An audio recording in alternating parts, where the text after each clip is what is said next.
Soundgarden's recent induction into the Rock and Roll Hall of Fame has me listening to even more all things Chris Cornell.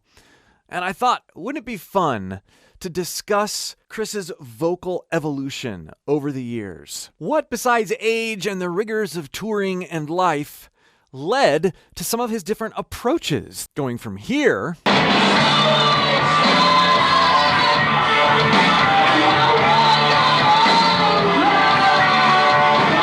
to here.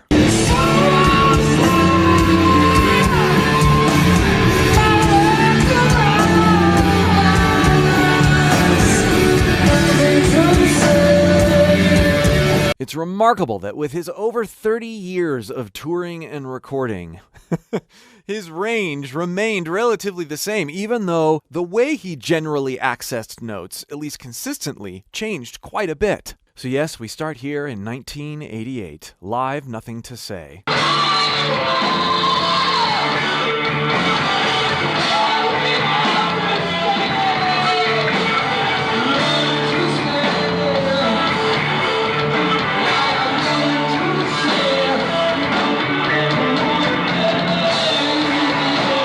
And we hear the gateway to Chris Cornell's incredible fundamental sound really well right here.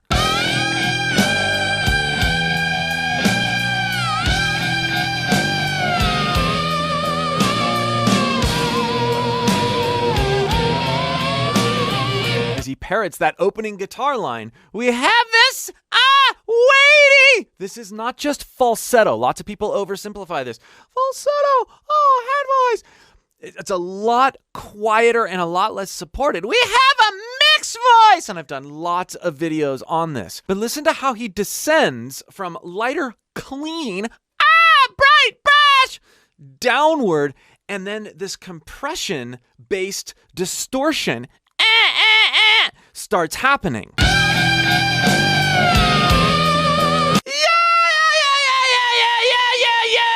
It gets heavier, more distorted as he goes lower. This is compression over clean mix, which is gotten to with this growl, dying cat, sort of coordination, and combining that with the holding back air, lifting something heavy sort of approach. Loud love, loud, loud, loud, loud, loud, loud, loud, loud, loud, yeah! His younger self relied almost exclusively on this kind of coordination. The next significant shift happened during the Badmotorfinger Era, and it's important to note that during this time, Chris Cornell was very much thinking about becoming different characters as he sung different songs. He would put himself in the mindset of the person who might be singing this song. He said this in several interviews. This really started around the Badmotorfinger Era and gave him the opportunity to explore lots of different sounds playfully.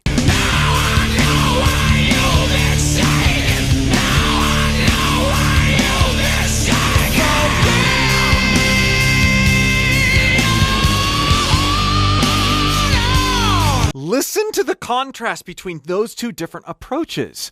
Slaves and Bulldozers was the first time that I heard him use that shaken approach. Doubled on the studio recording, so it's difficult to hear it for exactly what it is. But he used this technique quite a bit in his later career. It's this idea that you take this sound, now I know why! That clean, slightly covered, crowed sound, you add compression to it, now I know why! Which he's using with a bit more weight on the bleed.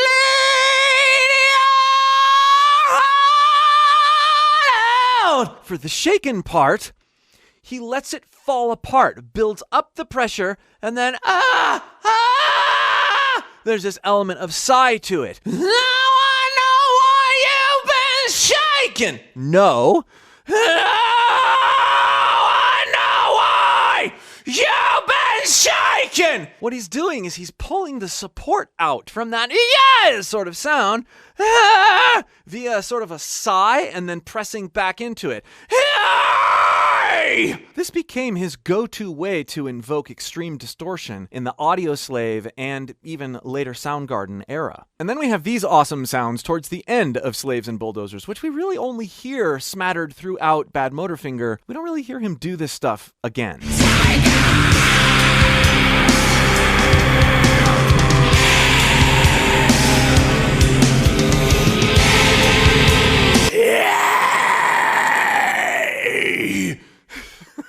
So he let his voice go crazy with that extreme breakup at the end, and then he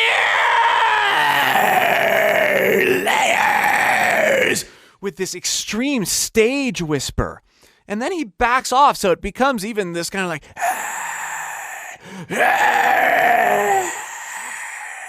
such fun stuff.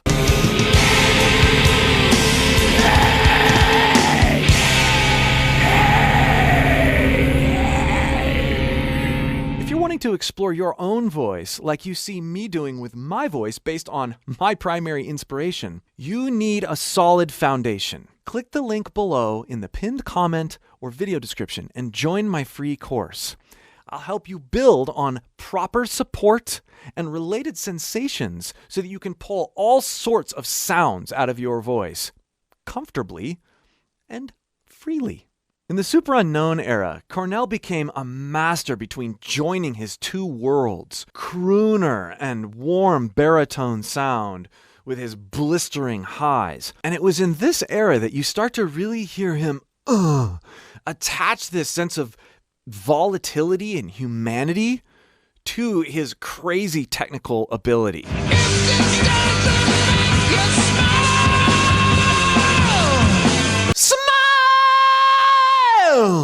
Yeah! It didn't just stop with smile! Smile! There's a deliberate letdown into the chest. And this happens so often in the Superunknown lines. So often that Michael Beinhorn, the producer for Superunknown, would mention this in interviews. Like, I never noticed how much Chris Cornell would dump into his chest.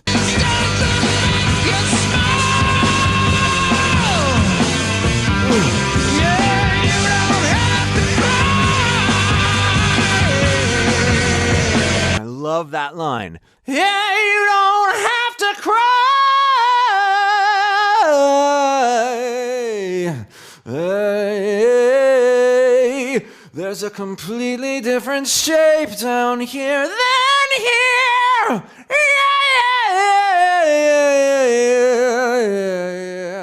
He would cover more, he'd become more somber. While we heard some of this in Badmotorfinger, we heard next to none of it in Louder Than Love and before.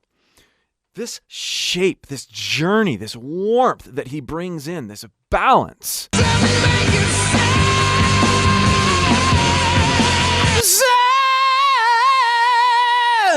There's also this sense of a cleaner upper chest, so that when he abandons up into this amazing stratosphere, there's a greater contrast and almost less urgency. He relaxes into his range in Superunknown more than he ever did. I know that's weird to say, because he sounds awfully relaxed in some places in Louder Than Love.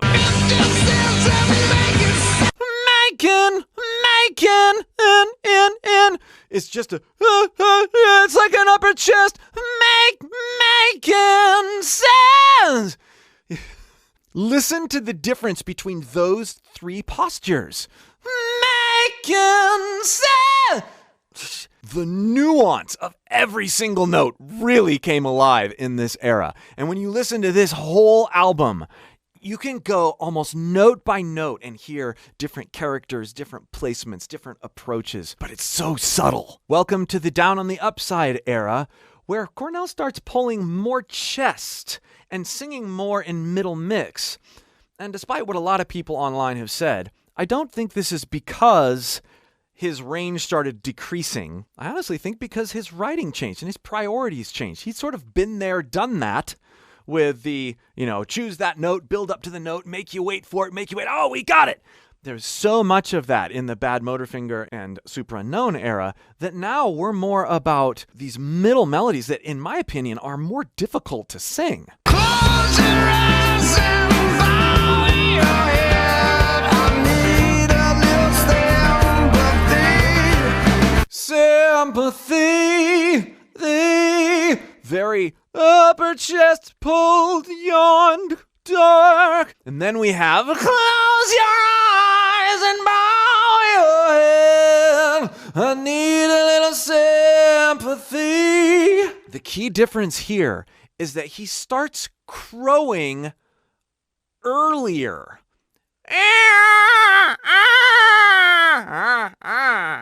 Crow nasal, close, and then covering. Whereas a few years prior, it might have in this same range been close your eyes, yeah. Now it's pulled chest, close your eyes, and bow your head. I'm exaggerating to make a point, but one of them's placed further back, and there's more chest pulled. He's sort of thinking chest voice up. I've done another video on this as well. Versus head voice down, close.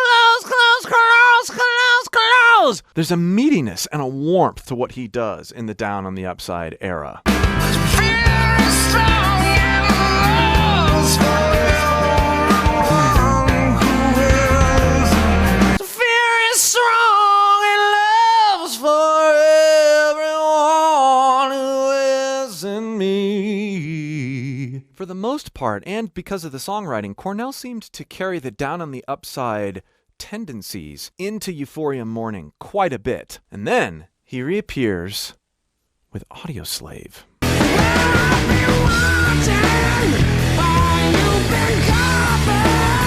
When I first heard this, I was like, what happened? What is so different and why? The evidence is in this epic scream. You don't feel a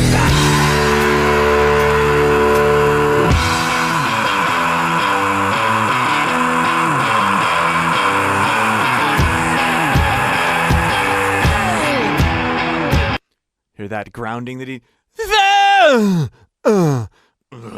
That's a B instead of a D. He's pulling a lot more chest, and it's very similar feeling to Slaves and Bulldozers, Shaken. Early era Chris Cornell, clean on a B.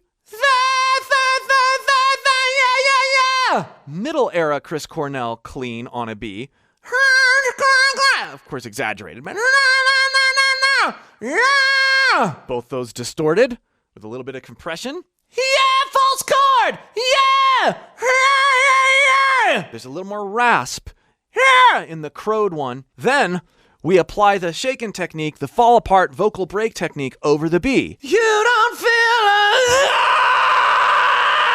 thing. There it is. You can hear the back there, but we have the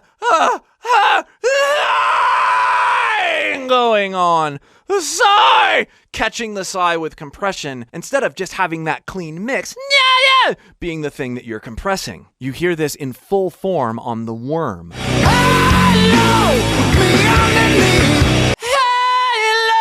Hello! That would be earlier Chris Cornell. Of course, there's all sorts of levers that he can pull to clean it up when he wants to clean it up. Throughout his career, he had the incredible ability to summon these different coordinations like that, even live. And then we get to the King Animal era, and this is where things get really interesting. I'd heard from several sources that he did get some voice lessons during this time, and it really helped him unlock possibilities with the voice that he had at that time. It's fascinating to hear all the things that he does. There's one of those sigh screams with a little bit more pitch. Now just keep on pulling Rolling is bleeding. Bleeding, rowing is bleeding. There he's got this upper chest, lower mix with the compression that's going that he would do in his earlier era, singing quite a bit and quite a bit higher. Rowing is bleeding. Yeah. Bleeding is breathing. Breathing. Yes, totally. It sounds like earlier era with just an older voice. Breathing is feeling. Breathing is feeling. Burning and freezing. Love it. Freezing. And I love his vowels. This is another thing. Throughout his career, he never slanted a vowel because he had to. He slanted it to slant rhyme, but he would never modify, breathing. He would never open something just because. It was all very, very strategic. So we have the, I'm free. We have that kind of stuff. We have the day I tried to live. We have that stuff going on, and it's all so deliberate. The vowels are so pure. Here's where I started to hear this genius shift in how he began to access higher notes later in his career. Keep on rolling now, keep on rolling now, keep on rolling now, keep on rolling now, keep on rolling now, keep on rolling now, keep on rolling now. Keep on rowing. You hear him, keep, head voice. Keep on rolling now.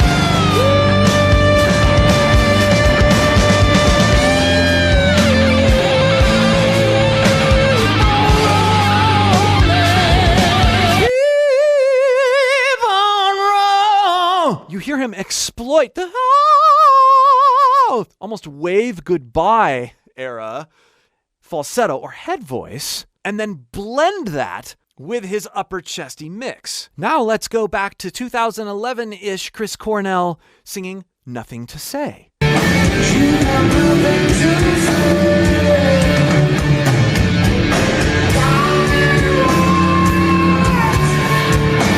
We start with deliberate head voice as the foundation, like we heard in rowing. And then we take the sigh thing, but we do that in head voice.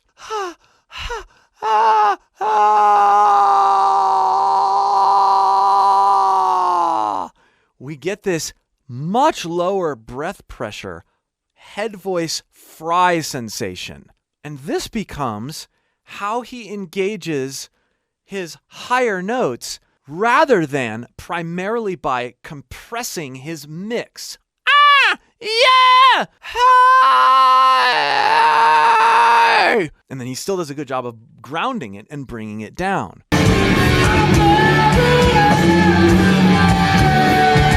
There, he's still every day. He's still got that nice hey compressed upper chest mixy sort of sound. It's chestier for sure. Head voice over the ooh, and then he brings in that nice chestier mix. But it's so clean. Later on in his journey, he used far less compression in his upper and middle mix and relied on the fry technique to get his distortions when he went really high, reserving the compression for his lower mix and upper chest.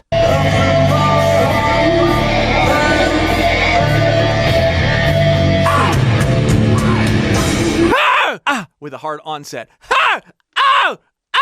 That's your shaken technique. It's fascinating when you go through the timeline and analyze how much his voice changed in terms of his approach and new techniques and new things he was trying, but also how much things stayed the same and how much he was still able to do. So much respect for his vocal journey, for how he continued to explore. He continued to use different things to help him get certain sounds and increase his vocal budget live, especially later on. Thanks so much for getting nerdy with me and being inspired by Chris Cornell's massive talent once again. Here is a playlist of all sorts of Chris Cornell covers I've done. I hope you enjoy. And again, if you would like to learn more about the foundations of singing so that you can do some of these things with your own voice, click that link below in the pinned comment or video description and join my free course. We'll see you for more.